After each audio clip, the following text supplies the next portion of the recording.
好，今次咧，好多謝協會你哋嗰邊咧邀請我講呢一個專題啦。咁我個選嘅題目咧就係同行1/5世紀澳門歷史城區。咁而家我哋就開始。咁咧，我係有幾個問題咧，係抌出嚟咧，係俾你哋思考嘅。第一個就係大家對澳門歷史城區係知道有幾多？第二，乜嘢叫世界遺產？點樣分類？第三，世界遺產係帶出一樣叫做保世價值。咁乜嘢叫做保世價值？第四，保護歷史城區咧係重唔重要？咁我就希望一啲學生咧係可以借呢個機會咧去思考一下嘅。咁我哋開始啦，就係講一個叫做澳門歷史城區為我哋嘅核心嚟研究嘅。作為咧係世界文化遺產咧，係列咗入去世界遺產嘅名錄啦。咁我哋個歷史城區咧係包括咗一個核心區。先啊，等陣先。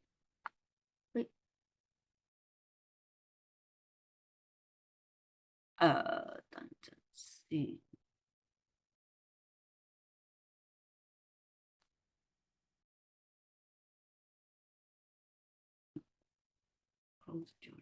等一陣下，我要開 open 翻啲嘢先。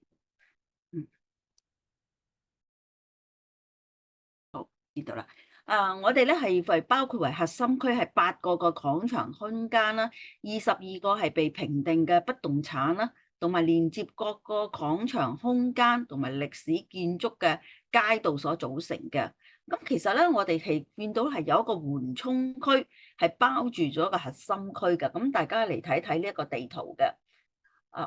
嗰個地圖裏邊咧，你會發現到咧，佢裏邊藍色嘅咧就係我哋嘅澳門歷史城區，就係我哋今次嘅要提出嚟嘅題目啦。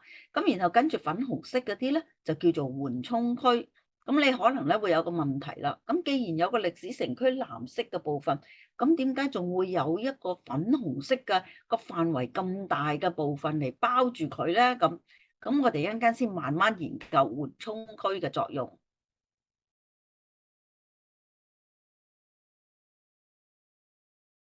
咁我哋咧而家嚟睇下，你就會發現講我哋嘅澳門歷史城區係主要就喺我哋嘅左手邊，然後再右手邊咧就會多咗一嚿出嚟嘅。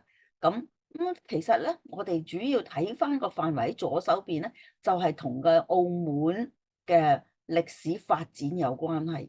咁我哋就睇翻佢嘅歷史同埋佢嘅地理位置。首先解釋下咧，澳門係世界文化遺產。咁我諗咧，好多同學咧都會喺歷史城區裏邊咧會見到呢條柱嘅。咁如果代表呢條柱咧，即係話代表佢係一個世界遺產。咁你大家睇睇咧，呢個世界遺產個符號係代表乜嘢？其實咧呢個咧係一個正方形穿咗，同埋一個圓圈所組成嘅。方形係代表人造物，圓形就代表自然界。保護地球嘅寓意咧，就係兩個線條咧相連個圓形同埋個四方為一體。其實好簡單，就係代表自然同埋文化嘅一個結合嘅。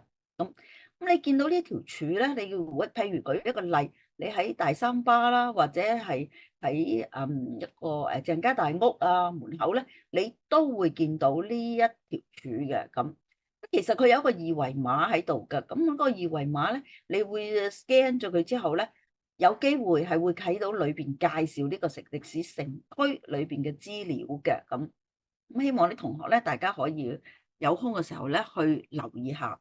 咁我又抌一個問題俾你啦。咁你既然過到世界文化遺產，又提到澳門歷史城區啦，咁其實你有冇諗過澳門嘅核心價值係喺邊度？係咪淨係睇呢個澳門歷史城區，你就會睇到佢個核心嘅價值咧？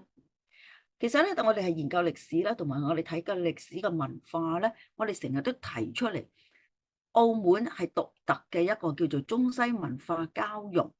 咁呢個中西文化交融咧，並唔係話淨係體驗咗喺呢條柱嘅建築物或者佢嘅文化遺產裏邊，其實好重要嘅就係呢一個文化遺產裏邊嘅意義咧，係融合咗我哋澳門本土人嘅日常生活裏邊嘅。咁咧，大家可以諗諗思考下。咁你既然你話到係世界文化遺產啊，亦都係提到我哋有個歷史城區，咁邊個冠名俾你嘅咧？係乜嘢組織俾呢一個名你嘅咧？其實呢一個名咧就係一個世界嘅聯合國嘅組織，佢叫聯合國教科文組織。咁其實咩叫做教科文咧？咁我一陣間解釋俾你聽。喺呢個圖咧，我哋就會見到有一個個符號喺我右上角裏邊咧，寫住一個英文就係 UNESCO 咁 UNESCO 嘅。咁我哋就見到呢一個符號，就意思代表佢係教科文啦。大家咧有時有啲人咧係會有誤會嘅。咁我曾經咧係去過一啲中國嘅地方啦，或者係去過一啲文化遺產嘅地方。佢好多人咧見到呢一個符號咧，一個好似圖書館，一個好似希臘建築嘅符號，佢就覺得呢個係世界文化遺產。其實唔係嘅。如果你見到呢個符號，一個三角形下邊咗個樓梯，呢個只係代表佢係聯合國教科文組織，可能佢係判斷佢係一個乜嘢嘅價值啊，咁並不代表佢係世界文化遺產。咁呢個大家咧都要留意下嘅。如果真係世界文化遺產嘅話咧，我哋係應該會見到呢一個符號，呢個 icon 就唔係呢一個 icon 嘅。咁呢個組織係做乜嘢？聯合國教科文組織主要咧就係佢哋係通過教育、文化同科學，將全球嘅人民同埋世界各國嘅團結一起嘅。咁你會見到啦，佢哋個專長嘅領域咧，佢係喺教育啦、自然科學、社會人文科學、文化、性別平等、非洲、海洋、傳播同埋信息，呢啲都係同一個教科文組織所管轄嘅專長嘅領域嘅。咁再咧，我哋再詳細講下，咁呢個組織係做乜嘢嘅，同埋佢點樣成立嘅咧？咁其實聯合國教育、科學、文化組織，即係教科文，我哋成日都講嘅教科文。其實佢喺1945年11月16號咧，就係喺聯合國創立嘅。佢嘅總部咧就設立喺巴黎嘅，所以佢嘅法定嘅語言咧就英文同埋法文嘅。佢全部咧而家係有195名嘅會員。聯合國教科文組織咧係促進不同嘅文化之間嘅對話啦，消除貧窮，以及用可持續發展嘅教育、科學、文化同埋資訊去支援咧和平，就係全個世界嘅和平嘅。佢優先嘅工作咧係應付一啲新嘅社會同埋族群嘅挑戰啦，利用一啲資訊同埋通訊去建立包容性嘅知識社會，終身學習同埋實現一啲全民高質素嘅教育。其實主要咧，你會見到佢係將教育係擺喺第一位嘅。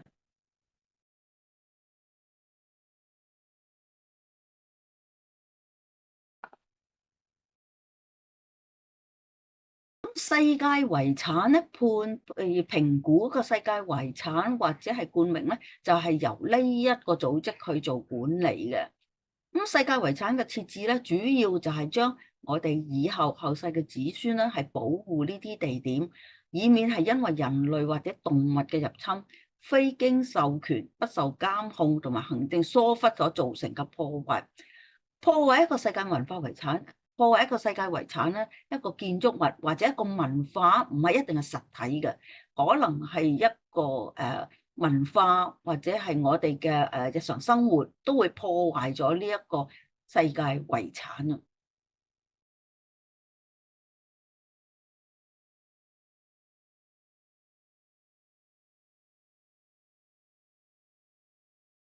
我哋睇下呢個 chart。咁其實世界遺產嘅定義係乜嘢咧？世界遺產係指呢啲係根據一個公約。一個公約就係保護世界文化同埋自然遺產嘅一個公約，佢係經過聯合國教科文組織世界遺產委員會所審核批准而先至俾列入去一個叫世界遺產名錄嘅各種遺產。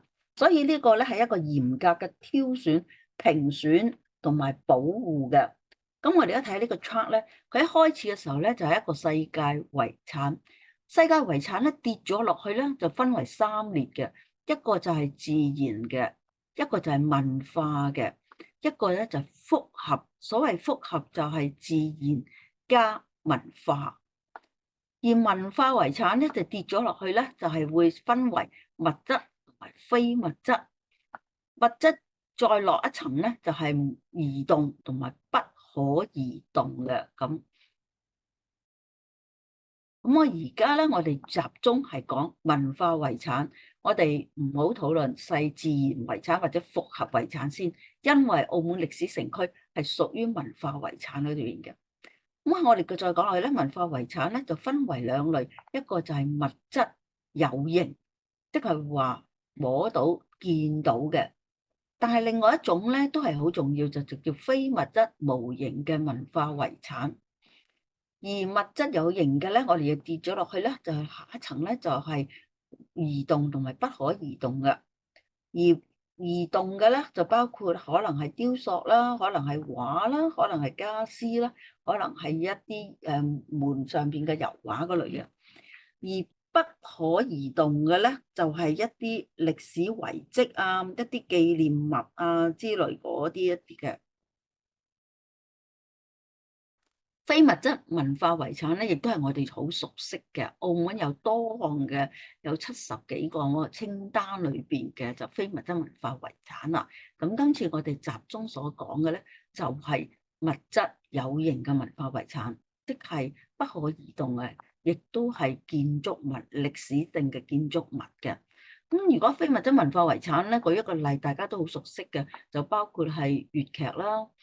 包括係一啲佛誕媽祖文化啦、信仰啦，同埋另外一啲哪吒廟啊、哪吒信仰啊之類嘅，咁呢啲就屬於非物質文化遺產。咁我哋而家集中係做物質有形嘅文化遺產。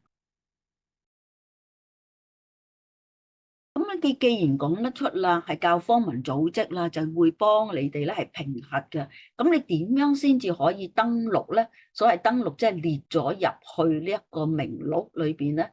咁其實咧，我哋係根據咧係有10條嘅條例嘅，包括係1、2、3、4、5、6，頭6個咧係屬於係文化遺產，而由第7去到第10咧就屬於自然遺產。咁所以咧，我哋就睇翻由1至到6先。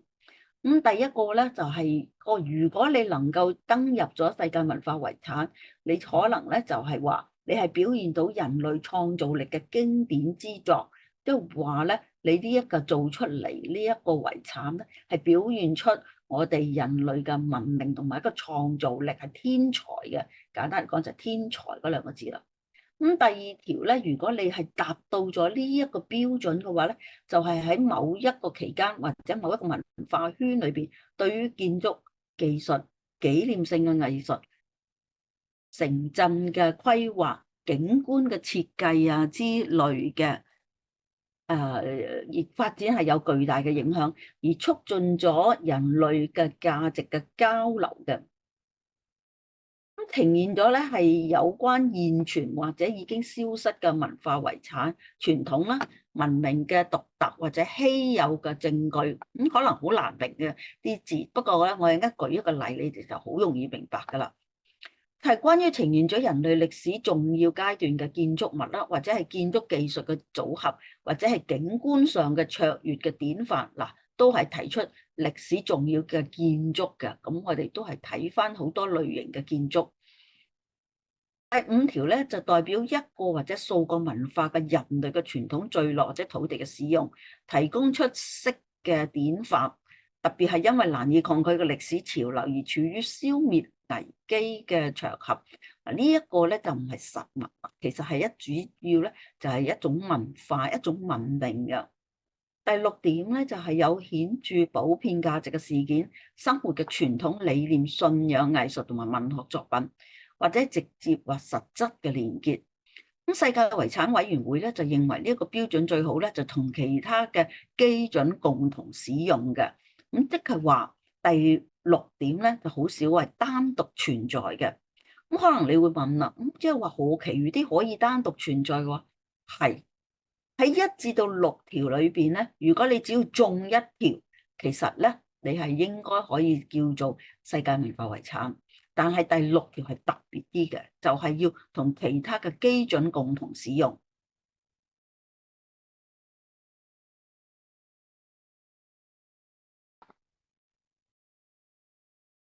但係要記住喎，仲有一條好重要一樣嘢，就係你除咗適合咗1至6之外，你仲要咧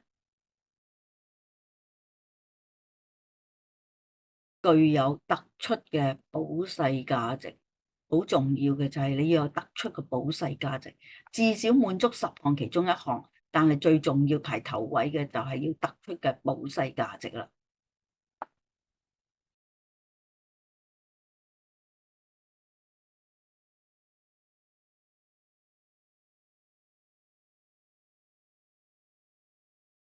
而且除咗你係適合咗其中一個標準，你要有保世價值之外，仲有一樣嘢就係你要有完整性同埋真實性。咁好似好複雜，好似好亂咁。咁我哋逐一嚟解釋俾你聽。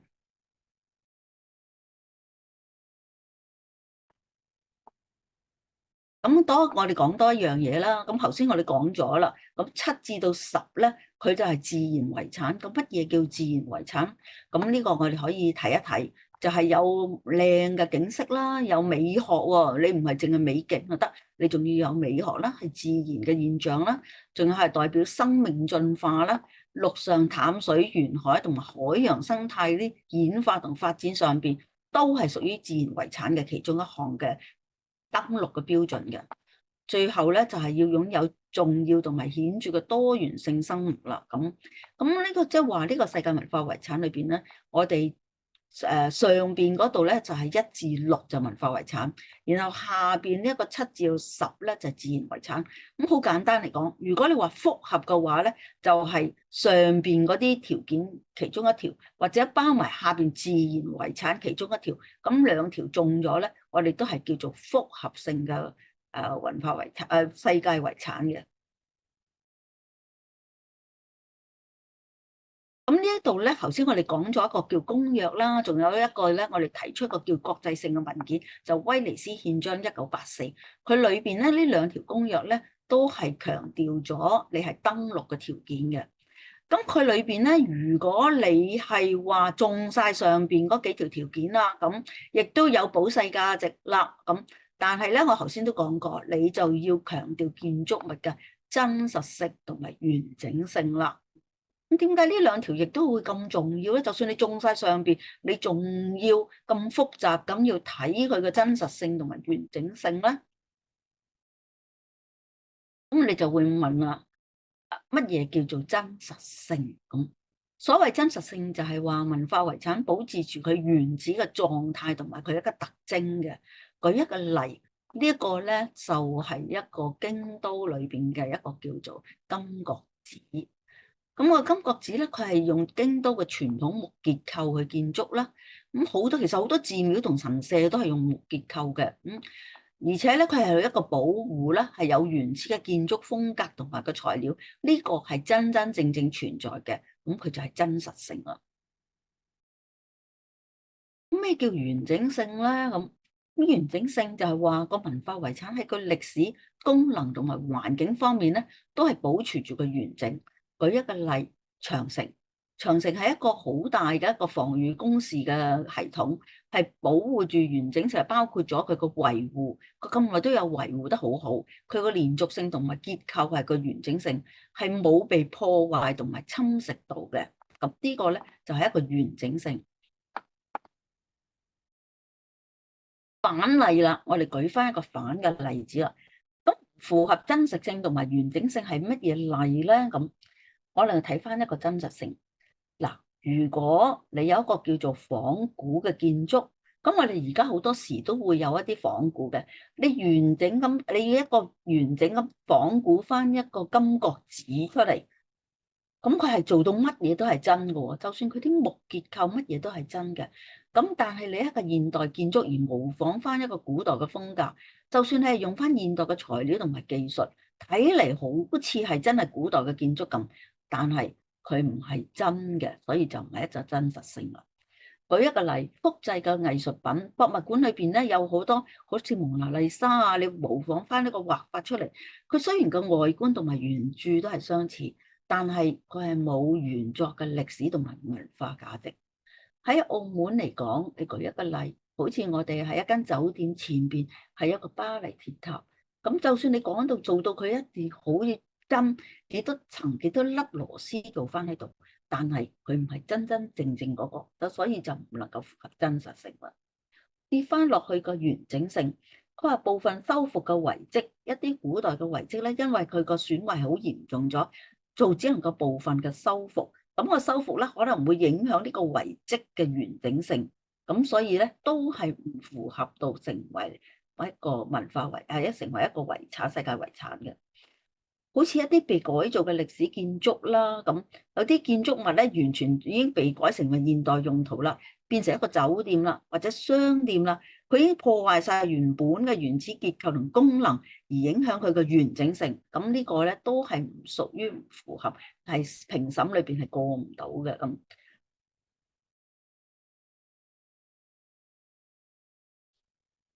咁好啦，咁你話咁有咩影響咧？如果你係唔符合嘅，咁裏邊有啲咩影響咧？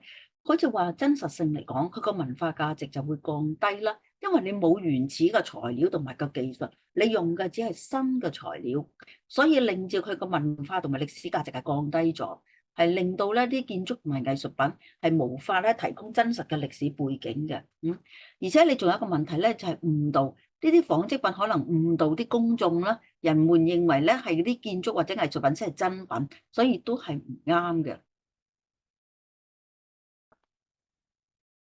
仲有一啲條件啦，咁你話歷史嘅連續性咧係中斷咗啦，咁部分你係將嗰啲遺跡咧，你係將佢修復咗，而破壞咗佢嘅原始結構同功能，咁呢啲都係一啲係錯嘅例子嚟嘅。好似有一個中國長城咧，佢係如果過度咁樣修復嘅話，或者羅馬競技場咧係部分咧修復，如果你太過做得太過分嘅話咧，佢咧都係會被除名，而且亦都係過唔到個評審嘅。咁咧，我哋如果喺現存啊，我哋呢個喺呢一剎那裏邊咧，其實我哋嘅數字用我哋個量化嚟睇嘅話，我哋係有952個係文化遺產。咁當然我哋澳門就其中一個啦。231個咧係自然遺產，而40個咧就係複合嘅遺產，就包括咗前邊呢兩種嘅，咁佢叫複合遺產。你可能就會問咯喎，咁點解世界遺產係邊度開始嘅咧？點解我哋會開始喺世界上邊喺歷史上面會有呢一種嘢嘅存在咧？咁首先咧，我哋睇一個地方，就喺埃及裏邊咧，其中一個我哋為咗要起一個水壩，就係一個亞斯旺水壩。喺尼羅河裏邊咧，我哋為咗要起呢一個水壩咧，所以咧喺尼羅河上邊好多個神廟或者係好多個地方咧，就要拆咗佢，先至起得個水壩。就算你唔拆佢，佢都會沉咗喺個尼羅河嗰啲水裏邊淹沒咗佢嘅咁。咁所以咧，佢哋其中舉一個例咧，就係呢個阿布辛貝神殿啦。呢個神殿有一個係一個紀念物，係一個紀念物嚟噶啦。而佢個特點咧，就係每年嘅2月21同埋10月21，個陽光咧都會直射到裏邊咧洞裏邊嘅最深處，然後就射住呢個法老嘅咁。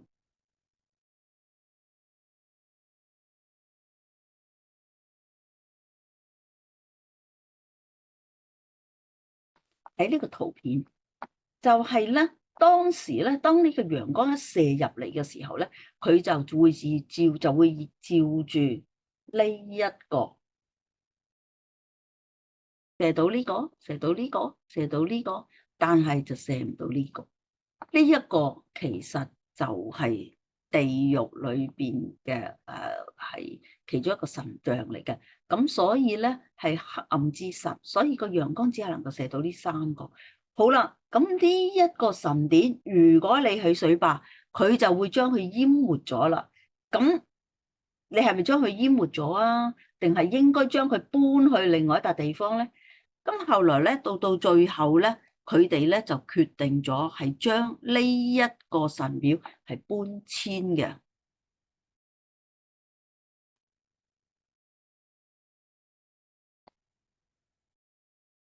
咁其實呢個神廟咧，佢係喺公元前1284年開始建造嘅，咁所以咧係歷史係非常之悠久嘅。咁所以咧，後來咧就係喺先啊，咁所以後來咧，佢哋就決定咧，將呢個神廟咧，成個神廟咧，就係搬去喺水壩嚟脫離咗呢一個呢一個改造呢一個水被淹沒嘅地方，就搬去佢後邊。咁搬嘅時候咧，你就要記住，你要保持住佢嘅原轉性同埋真實性。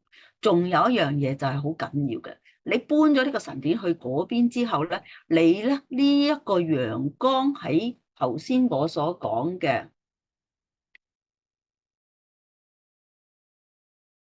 好，我一下子甩咗，等一陣啊。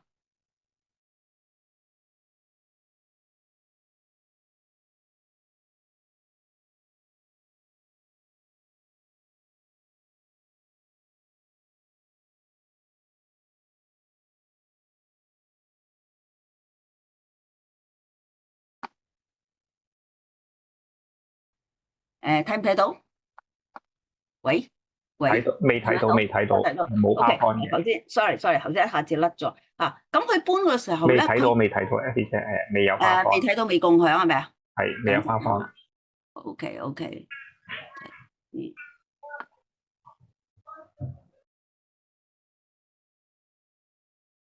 共享，喂，共享咗咯喎，睇唔睇到？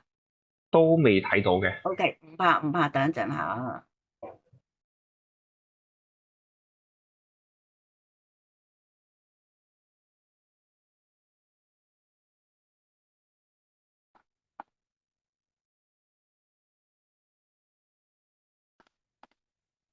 喂，桌面，咦？喂，得唔得？可以啦，而家可以啦。嗱，好，sorry，一下子我甩咗去呢一度。OK。嗱，咁咧就頭先我講到邊度？頭先要向後搬啊，就係因為咧喺大概係個上個世紀啦，係由1958年至到1960幾年個時候咧，呢個工程咧就將會展開啦。咁嗰陣時咧，佢哋就開始咧係要籌款啦，咁就向聯合國嗰度籌款，就開始籌款投咗8000萬美金嘅，就開始將呢一個工程咧就向後移嘅。咁所以咧就係第一個決定咗原來世界遺產嘅重要性，就係喺呢一個神殿咧係開始咗噶啦。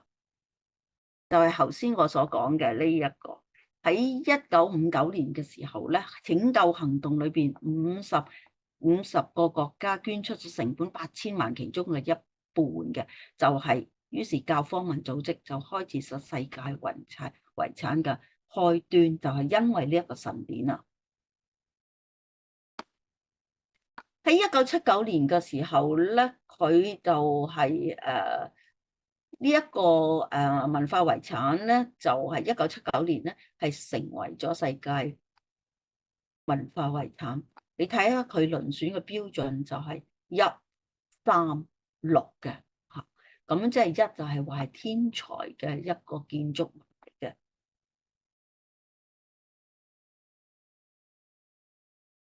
所以佢文化遺產嘅目的其實係做咩咧？佢主要就係世界遺產對人類嘅知識領域有重大嘅貢獻，而且佢最緊要就係講俾我哋聽，我哋嘅過去係點樣。譬如考古遺跡啦、歷史城鎮啦、中國嘅宗教嘅建築物啊、儀式啊、節物等啊，呢啲係有關歷史建價值觀、科技同埋藝術成品成就嘅一個知識嘅。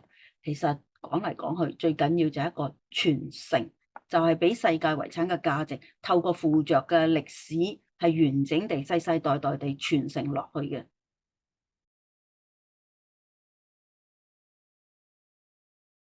其實主要就係我頭先都提出過，突出佢嘅顯著嘅保世價值，擁有特殊嘅文化同埋擁有自然嘅重要性，超越咗國家嘅邊界，同埋對現在同未來嘅人都有共同嘅重要性。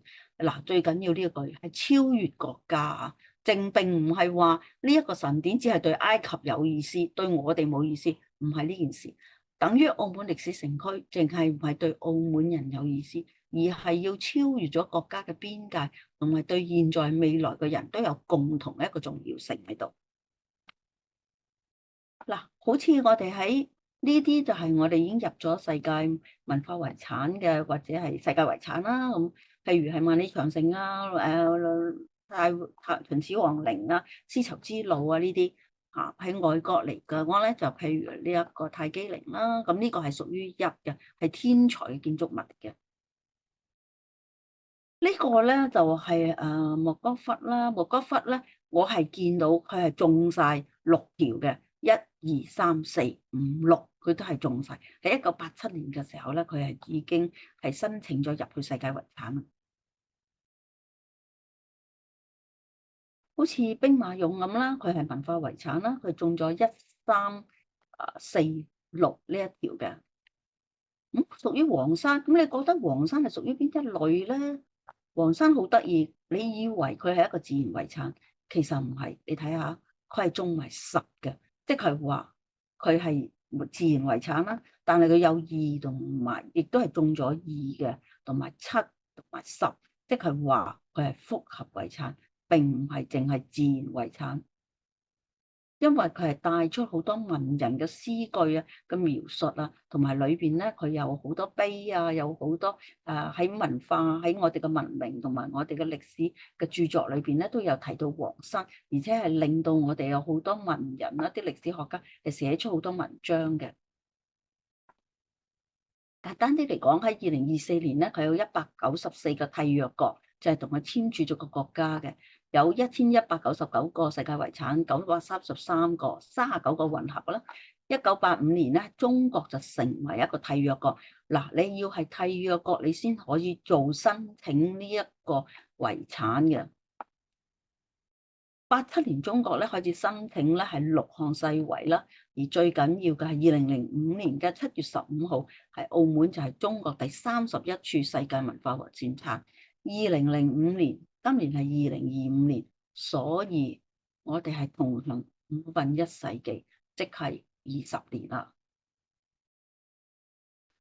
咁呢個咧，我哋睇下一個時間軸先。咁我哋係2001年申請咧係世遺嘅話，第一，你一定要有締約國幫你做，你冇締約國嘅話，你自己係唔能夠申請嘅。咁所以咧，我哋係喺人民政府嘅關懷之下咧，就喺2001年咧就開始將一個叫做澳門歷史建築群，嗱，澳門歷史建築群開始用呢一個題目咧，就我哋開始申請同埋宣傳啦。過程2001年啦，去2002年咧就交文本啦，2003年咧就申報嘅首項目啦。2004年咧，對方咧就係會派一個叫做其中佢哋一個組織叫做國際古蹟遺址理事會，就派人過嚟咧係做我哋做考察啦。2004年之後咧，佢係建議我哋將呢一個建築群改為個名叫做澳門歷史城區，所以12月就叫做澳門歷史城區。2005年嘅時候咧，我哋係通過一個技術咧，2005年嘅2月通過技術，而7月15號咧，我哋就正式係列入咗世界遺產名錄啦。呢個就係我哋要介紹嘅澳門歷史城區裏邊嗰幾個景點啦。古老嘅街道為線組成一個歷史城區，包括咗8個廣場同埋22個歷史建築群嘅，就係呢個古老嘅街道，用線嚟形成一個面。呢個就係我哋嘅緩衝區同埋我哋嘅核心區啦。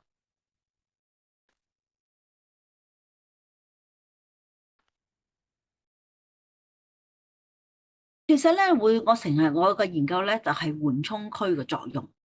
咁我喺歷史城區成日都有人研究啦。咁緩衝區主要係做咩？其實緩衝區作用咧就係保護同維護咗個文化遺產嘅完整性同埋真實性，就係我成日睇嘅完整性同埋真實性。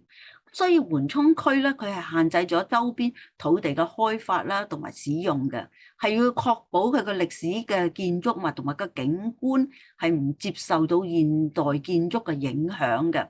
咁所以緩衝區咧喺每一個城區裏邊都係存在，譬如北京故宮附近一個區咧，包括天安門啊、皇城啊呢啲都係一個緩衝區。首爾嘅鐘廟咧，佢都係一個嘅歷史係一個文化遺產啦。佢周圍咧都係限制咗好多高樓嘅建築，係保護咗鐘廟嘅景觀同埋建築嘅。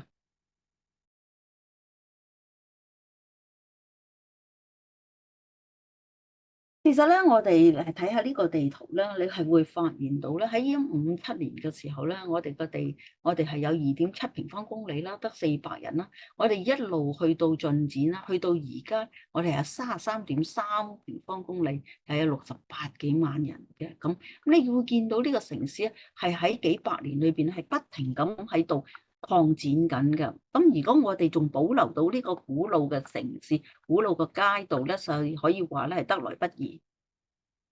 好啦，咁我哋講出一個突出嘅保世價值啦，咁合格有6條啦。頭先我哋講咗啦，其實我哋中咗上邊嘅一個嘅指標咧，主要就係第2條，澳門歷史城區係中國現存最古老嘅西式建築物，係東西方建築嘅綜合嘅體驗。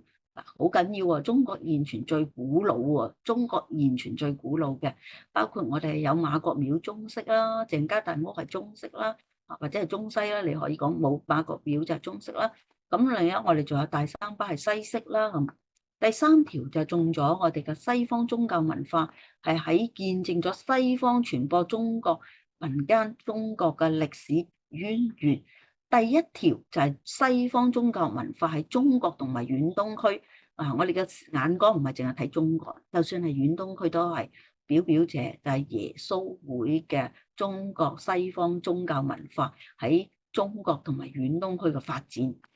咁乜嘢叫做西方傳播咗中國嘅民間宗教嘅歷史淵源咧？簡單啲嚟講，就係馬個祖嘅文化啦。喺第4條裏邊咧，係中西文化多元共存嘅中國歷史城區中最具特色嘅組合。喺我哋嘅天主教嘅教堂旁邊，我哋係揾到一個中國嘅廟宇，呢個係文化嘅多元存在嘅嚇。中國嘅文化或者我哋係東方嘅文化同埋西方嘅文化係一齊存在。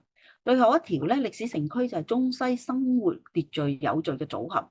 從歷史到現在都係生活習俗同埋文化傳統係密不分。我哋嘅生活裏邊並唔係我哋有中國人嘅文化，係土生葡人嘅文化或者葡萄牙嘅文化，都係喺我哋嘅社區裏邊咧係存在嘅。不知不覺之間咧，我哋已經係融合咗一齊。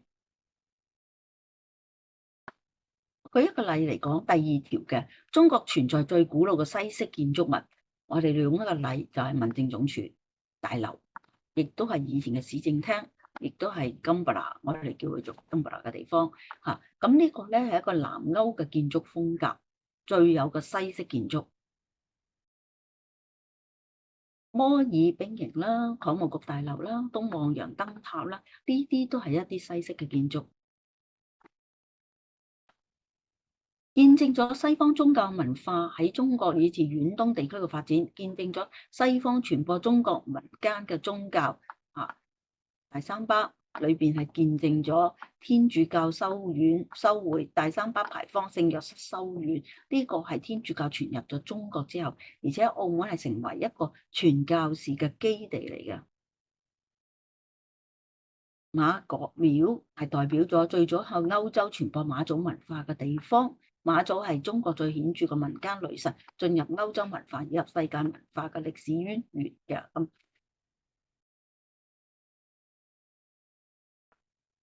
其中一條咧，另外咧就係中西文化多元共存咧，特嘅反映啦。中國歷史城區極具特色嘅組合就係大三巴牌坊隔籬咧，佢係有個哪吒廟。阿婆井前地旁邊有個叫鄭家大屋，呢個就係中西文化多元嘅共存啦。第六條，歷史城區係中西文化社區不可嘅組合啦，生活習俗、文化傳統密不可分啦。咁我哋有我哋嘅習俗咧，我哋係有中式嘅慶祝慶典，但係我哋亦都有好多嘅西方宗教嘅活動嘅。呢個咧就已經融入咗喺我哋居民嘅生活習俗同埋文化傳統裏邊啦。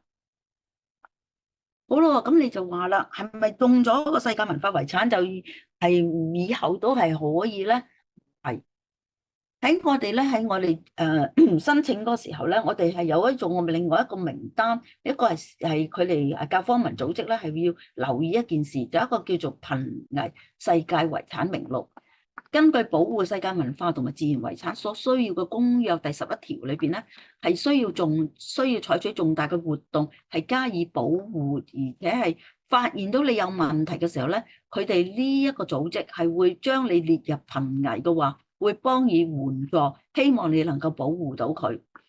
一個景點可以產生威脅咧，係包括有幾個問題嘅，自然原因，亦都可能係人為嘅原因嘅。太多遊客第一個原因就係人為嘅原因啦。自然原因可能天災，咁你可能係地震或者啲咩，呢度都係自然原因嚟嘅。嗱，舉一個例，唔係好少喎，係多嘅喎。呢個德國，佢喺一個河谷裏邊，2004年咧係登陸咗嘅，但係佢要起一條橋就阻住咗佢嘅景觀，於是喺2004年至2009年咧，佢係俾人哋除咗名啦。咁你會問，得到一個世界遺產，點解你要為咗起一條橋而破壞咗呢一個世界遺產一個招牌咧？咁可能佢有佢自己嘅考量，佢可能認為咧城市嘅發展咧嘅需要性嘅重要性係大過你世界遺產嘅，咁所以就已經除咗名啦。當然啦，佢曾經係試過係瀕危嘅，但係佢係救唔到，咁於是佢就除名啦。舉一個例，利物浦呢個海事商城，佢亦都係俾人哋因為景觀而除名嘅。就係呢個2004年嘅時候，你會發現到佢係好靚一個海岸線啊。咁個天際線嘅時候咧，佢到2020年咧，佢就已經起咗好多建築物，所以利物浦亦都係被除名嘅。好啦，咁啊講翻我哋個澳門歷史城區啦。咁歷史城區裏邊咧，我哋係有一個行政法規，我哋係點樣保護同管理佢嘅。我哋咧喺基礎上面進一步咧就叫做歷史城區嘅保護同管理，就有叫文化遺產保護法。仲有咧係提高全面同埋細化嘅政策咧，係保障同支撐住呢一個遺產嘅資源嘅優化管理同埋合理嘅利用嘅。仲有咧，我哋歷史城區由多個私人機構同埋政府部門各自各管理，清潔常規維護嘅責任係屬於各自各嘅實體同政府部門。其實呢一句講乜嘢意思咧？舉一個例，如果我哋民政總署大樓，咁呢個當然係政府部門啦，咁係由政府部門去管理，同埋要維持翻佢個實體，同埋咧保護、維修、清潔，呢個係你嘅作用嚟嘅。舉一個例，譬如我哋舉係一個例就係鄭家大屋都係政府部門嘅。如果你話天主教嘅教堂，佢係屬於係天主教嘅教會所擁有呢個實體，咁所以咧，如果你係清潔同常規嘅維護咧，就唔係政府，政府只係監管你，而真正嘅維修就應該屬於係教會嘅。文化遺產嘅保護工作，即係監視佢嘅咧，就由文化局屬下一個文化遺產副廳嚟負責執行嘅。咁呢個就係主要就要確保佢嘅突出佢嘅保世價值同埋嚴格嘅保護啦、外狀啦、結構啦、滲透啦、要同佢係檢查啦。咁仲有重要一樣嘢就要全民通報。我哋有一個叫世遺監察中心。全民嘅意思就係澳門所有嘅人咧，如果你發現到呢個遺產有問題嘅話咧，你可以直接經過世遺嘅監察中心咧係通報，而係我哋早啲發現呢個問題嘅。所以就係文化遺產全民通報站咧，就俾大家咧都會睇出呢個文物嘅建築物而作出一個保護。所以落實呢個澳門城區嘅保護同管理工作咧，係一個好大巨大嘅挑戰嚇。呢個唔係一日兩日發生嘅事，亦都唔係淨係政府部門咧，或者係天主教會啊，或者係某幾樣啊嘅保嘅工作，而係咧屬於係大家都要共同參與，發揮作為世界遺產主人翁嘅一個精神嚟嘅。好啦，我哋啱先46分鐘就係完結咗呢個課程啦，咁